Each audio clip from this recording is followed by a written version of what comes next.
afternoon, everybody. My name is Harmel Singh Sidhu, and I'm going to present our case. Is it ASIC versus Padbury Manning Limited 2016? Is related director duties. And first of all, I introduce what is the director duty. When a person is appointed as a director of a company, they are opposed with the obligation under statutory provision as well as common law, which had to observe while discharging that duty.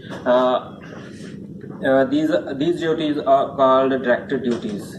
One of these duties toward the company is that they have must minimum level of care and diligence while they are discharging the duties toward the company. And when such director fail to comply with this duty, they are charged under provision of the Act, where they are subjected to suspension as well as financial penalties. Now I introduce my case. Our case is related to an announcement made by the defendant company with respect to the Australian Security Exchange. In this case, that the director of that company banned by 3 years, and in addition, the court also imposed upon the director financial penalty $25,000 for the breach, and the director was held liable for breaching Section 180 of the Act, as they did not prevent their company from making an announcement. And now next part will be described by my friend Sahil.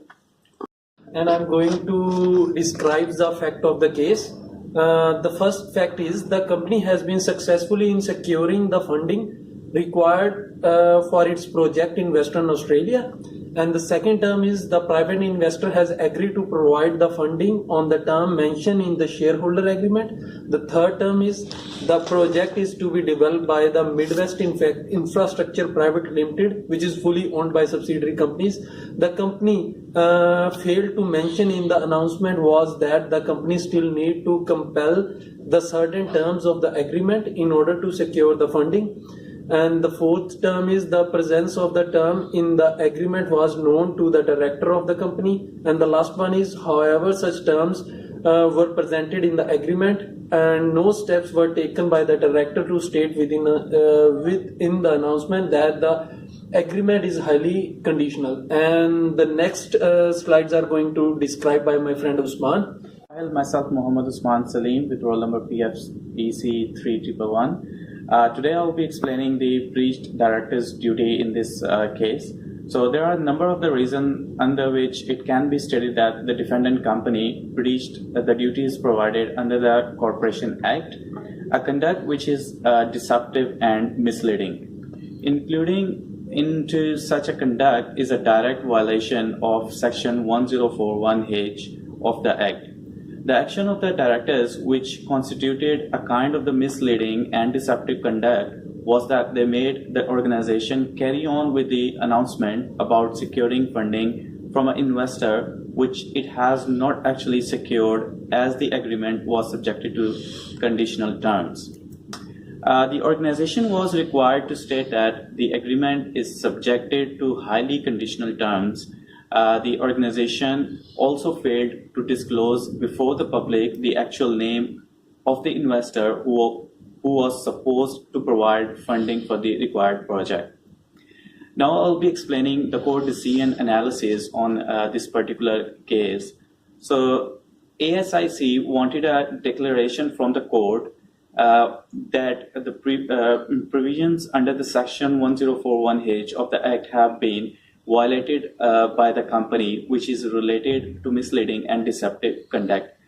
The second point is ASIC also wants a declaration that rules provided under the Section 6742 of the Act have been breached by the company as they failed to make appropriate disclosure in relation to the announcement. And the last point is the Australian watchdog also claimed that the directors of the company have made it to breach Section 1041 along with 6742 of the Act. This is all from my side. Now I'll be calling Jatinder for explaining the rest of the point of the decision analysis. Thank you. Jitendra Pal Singh. So I am here to continue the court decision analysis. So the directors knew that on the case they permit such announcements, the company will surely breach the provisions under Section 1041H of the Act, as the conduct is going to constitute misleading or deceptive, or a conduct which is likely to mislead or deceive. In addition, the breach of the section would also mean significant loss of reputation of the company, which any reasonable director in the same situation would have not allowed. Sir.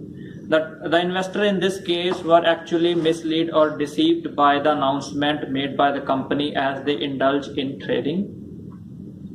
So the defendant directors in this case also admitted before the court that they are aware of the situation where they had to be satisfied totally before they indulge in making the announcements in relation to the financing.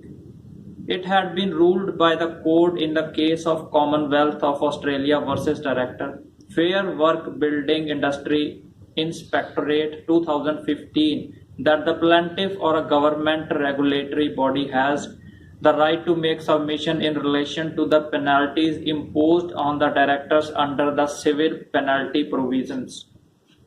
The directors of the company had also admitted before the court that the company indulged in violation of Section 6742 of the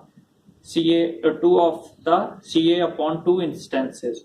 The director also made an admission in relation to the fact that provision of Section 674 had been knowingly violated by the company, and this was because they made or allowed the company not to do proper disclosure required by the law.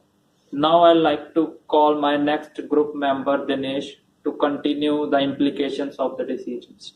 The student ID is APS 3316, and I will be doing the concluding part of the court's decision.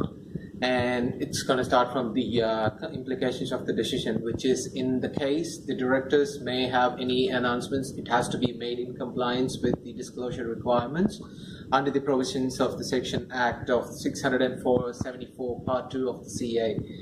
The failure to do so would also be a breach of Section 180 Part 1 of the Act, as no reasonable director would have done so in the same situation. The ASIC have the right to make recommendations to the court in relation to the penalties to be imposed on the defendants.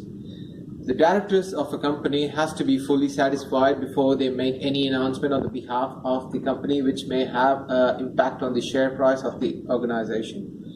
If the director fails to be totally satisfied in relation to such announcement, the decision of the directors would be considered as misleading or deception of what is likely to mislead or deceive.